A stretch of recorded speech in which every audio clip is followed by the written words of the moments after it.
प्रतिवर्षाप्रमाणे याही वर्षी मी शिर्डीच्या साईबाबांचं माझ्या परिवारासकट दर्शन घेण्यासाठी आलो आहे आणि साईबाबांच्या चरणी लीन होताना, साईबाबांचा आशीर्वाद घेताना मनाला अत्यंत शांतता प्राप्त होते,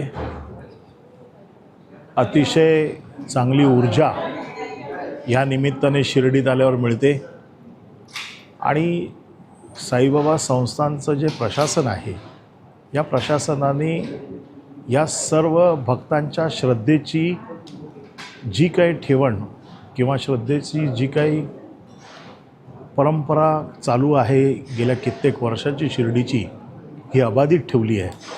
प्रत्येक भक्ताची काळजी, प्रत्येक भक्ताला आदराची वागणूक आणि भक्ताला शिर्डीत आल्यानंतर त्याचं मन शांत करणं, साईबाबांच्या चरणी लीन होण्यासाठी जी काही व्यवस्था करायची असते ती अतिशय उत्कृष्ट पद्धतीने केलेली आहे.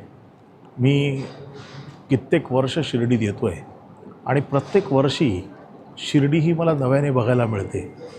त्याचं कारण असं आहे की शिर्डीचं हे जे व्यापक स्वरूप आहे हे जगाच्या नकाशावरती गेलेलं आहे आणि हे स्वरूप नेण्याचं काम भक्तांच्या श्रद्धेचं आणि प्रशासनाचं दोघांचंही आहे.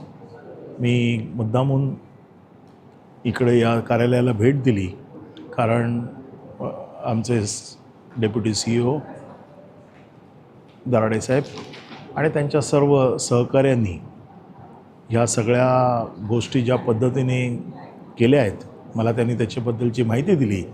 मी खरोखर प्रशासनाचे आभार मानतो की सर्व भक्तांच्या इच्छेची आपण पूर्तता करता. त्याबद्दल मी साईबाबांच्या चरणी एवढीच प्रार्थना करीन की बाबा, महाराष्ट्राच्या सर्व जनतेला सुख, समाधान आणि शांती प्राप्त होते. धन्यवाद.